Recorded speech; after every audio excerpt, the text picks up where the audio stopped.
going to simplify some expressions today, and then we will finish up the other section with the comparing numbers. It's really not that bad. So today is algebraic expressions.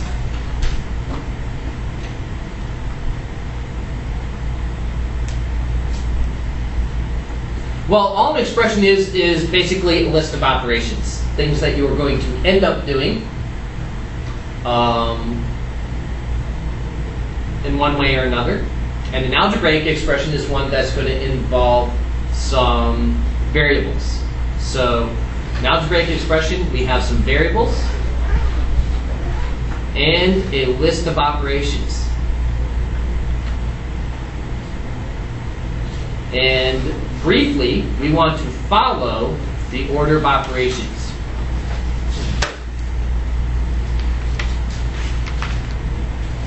Which is this one.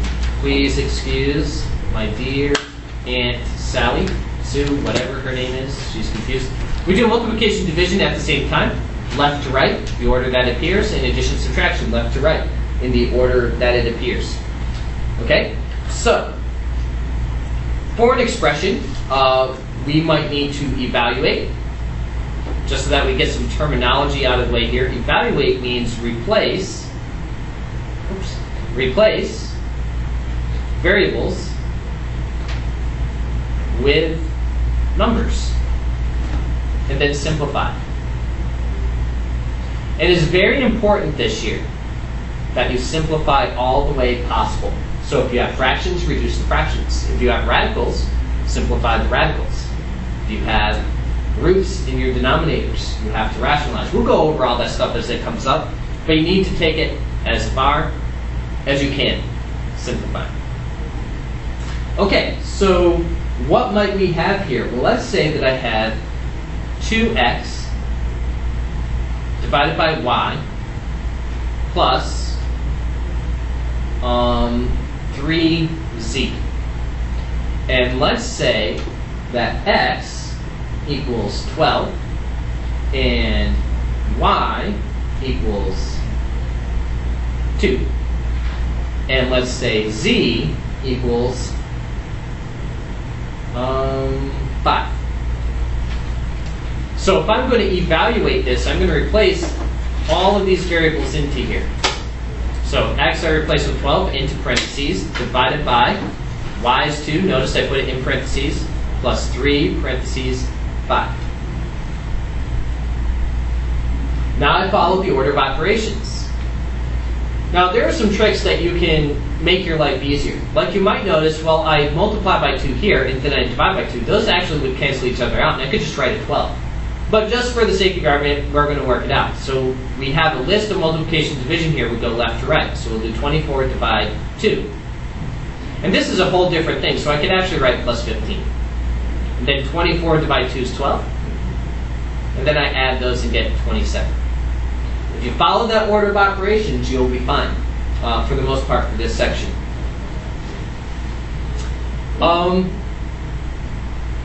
Let's do another one. I won't be an evaluating one. Let's say I have 2 x cubed. And let's say for this one, yeah, we'll do evaluating. Let's say x is 3. What should I do? Replace x with 3. So I have 2. I need to put it in parentheses, 3 cubed. Here's what happens in haste. You do 2 times 3 and get 6. But the order of operations says exponents before multiply and divide. So we need to do the 3 cubed first. So we get 2 parentheses 27, which in the end is going to be 54. So box your final answers if possible. I mean, if you're graphing, you're not going to box your line or anything like that. Any questions? Evaluating, simplifying, order of operations? I know that those were some easy examples. We also need to be able to change words to math. I guess we'll practice that in a little while.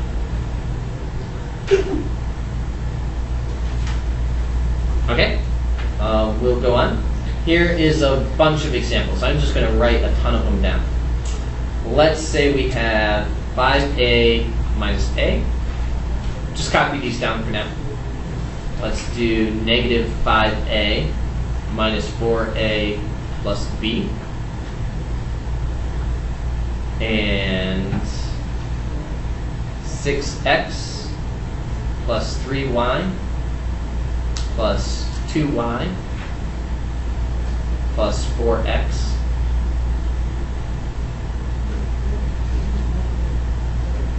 let's do 7b minus parentheses 3a minus 8b. Alright, so I'll let you get those down. And our directions for all of these are going to be to simplify.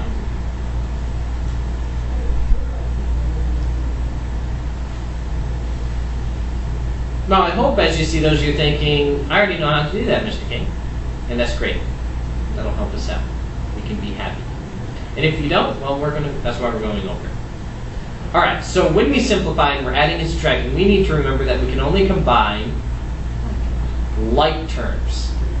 And we know terms are like if they have the same variables raised to the same exponent. Now, none of these have any exponents on them, so we don't have to worry about that part, but we do have to worry about which ones are the same. So let's look at this first one. If it's not written, what's assumed to be in front of this a? A 1.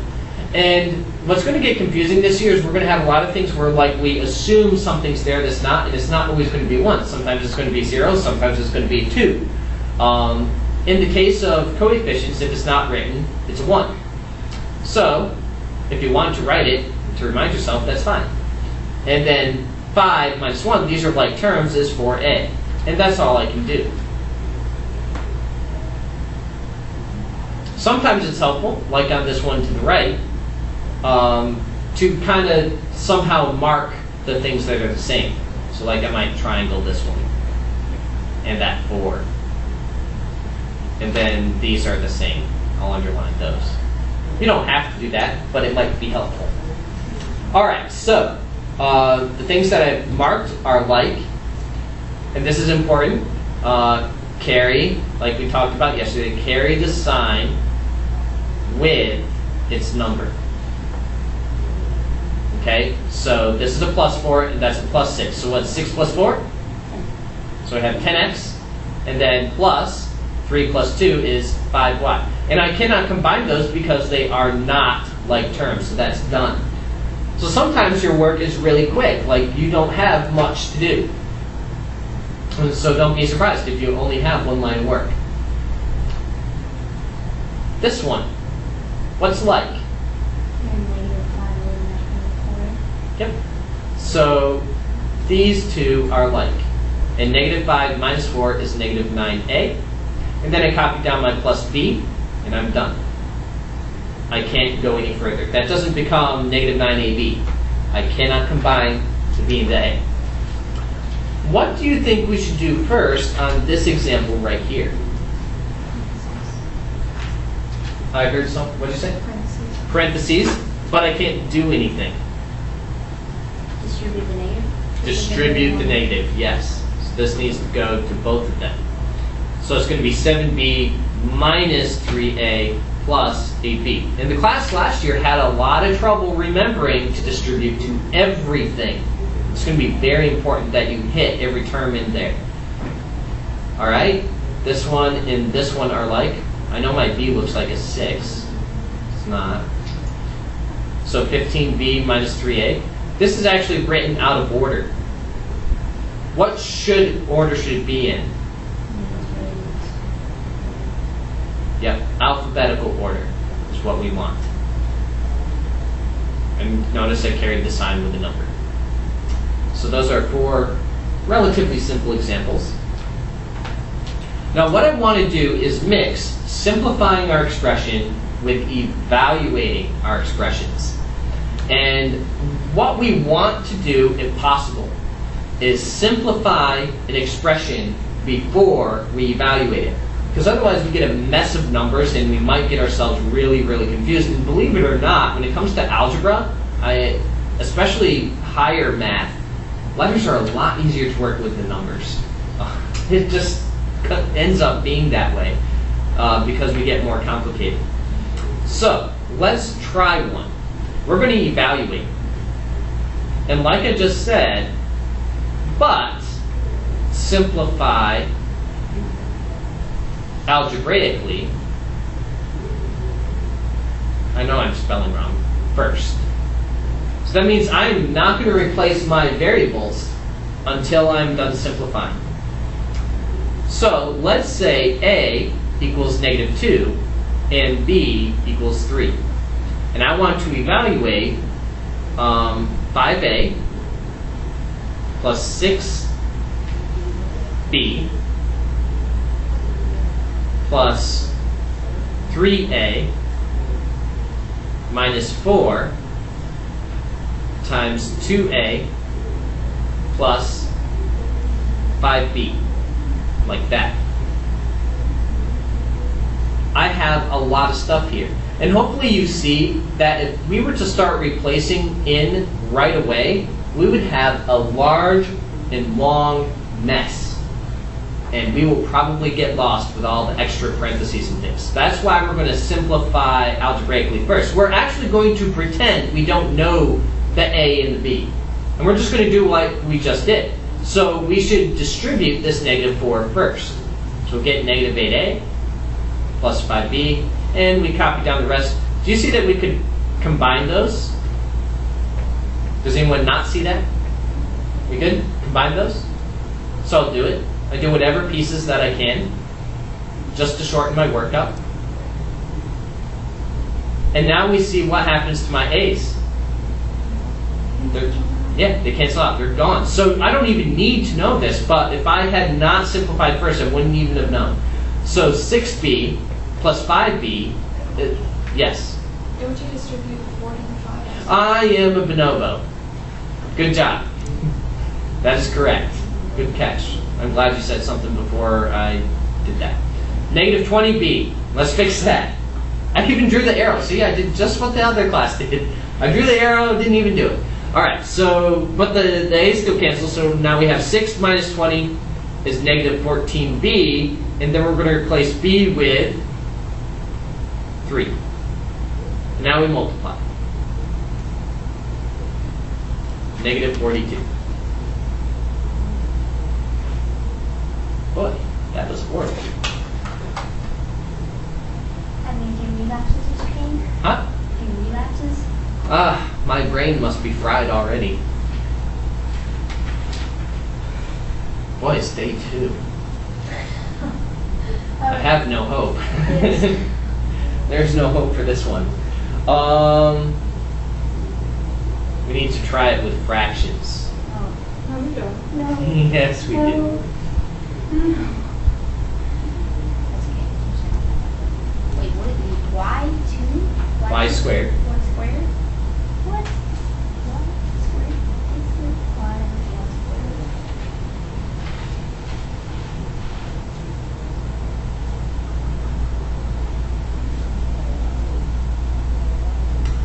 Yes, fractions are going to be the bane of our lives. Now, normally, you would probably hear me saying with equations or something like that, clear the fractions so we don't have to worry about it. But we don't have an equation, so that is not an option. So when we deal with fractions and we're adding and subtraction, we need a common denominator. Now, as I look, I see that only this term and this term are like, and this term and this term are like. So I don't need a common denominator for all of them, just the ones that are like. So for the y's, what's the common denominator? 10. So what do I need to multiply the numerator of my first fraction by? 2. Minus, and the common denominator for the x squared terms is 6. So what do I need to multiply this numerator by?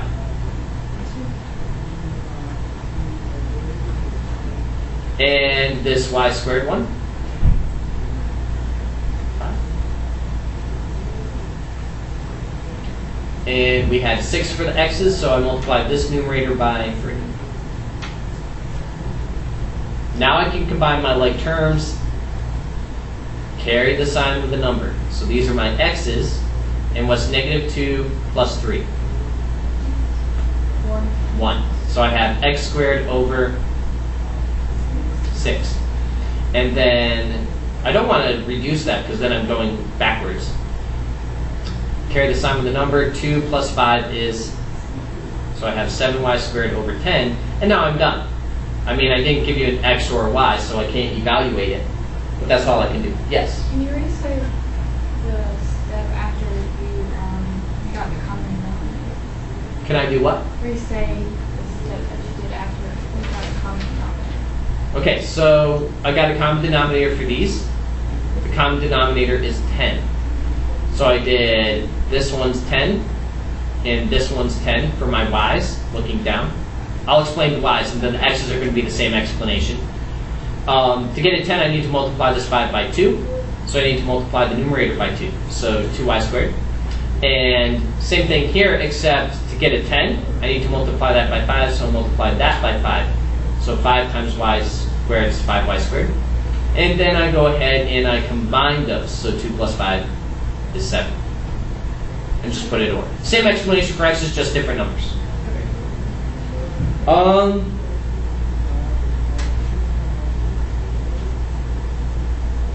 Let's see, do I want to do any others? Yes, I want to do one more.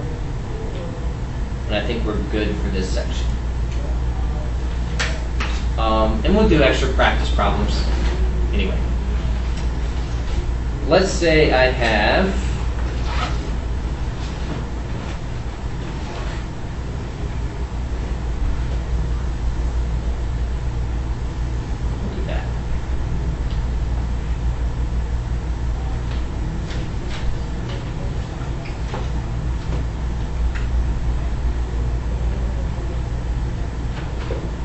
I like 2s and 3s. So what are we going to do first? Yeah, and I can't do anything in the parentheses, so I'm going to distribute. And I made this one purposely hard. So the first one, 3 times xy, so 3xy. And who remembers, what would be, I'll do it down here, what is xy times y?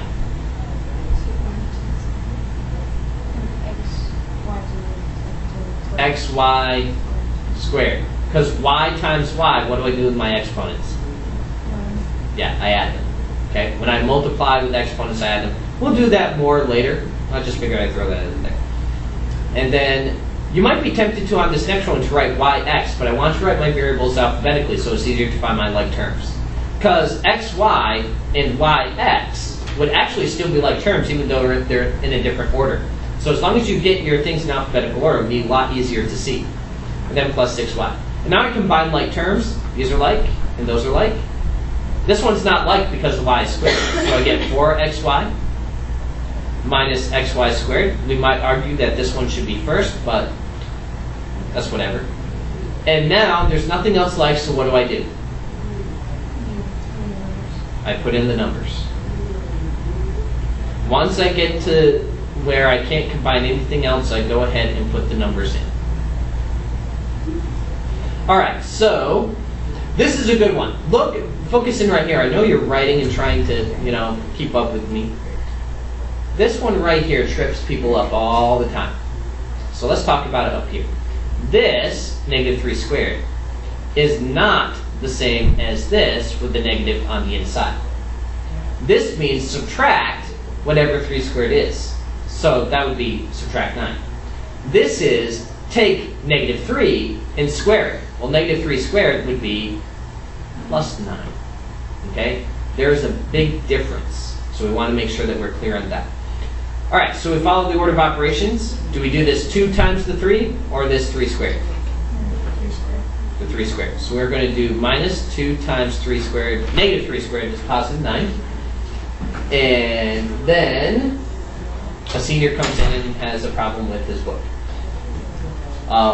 Let me finish this up. We'll multiply this out. 4 times 2 is 8 times negative 3 is negative 24. And then this is not 6 minus 3, that's 6 times negative 3, negative 18. And our next step will multiply that. So negative 24 minus 18, minus 18. Oh, it's so tempting to cancel those, isn't it? But we cannot.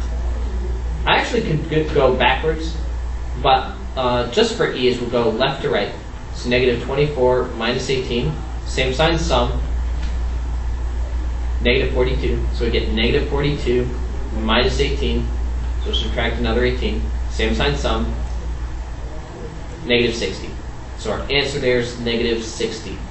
I'll give you a moment to copy that while Josh asks me his question. I said I'm going to it already has an equation. Why don't we write an equation? The directions say, find the equation of the line passing through the point and parallel to the given line. So I want it through this point, parallel, and then same question except the line perpendicular. Okay. Yep. All right, I think we're good. I'll stop the recording while we finish that up, and I'll just do on the board the remainder of the section that we're on, which is section 2.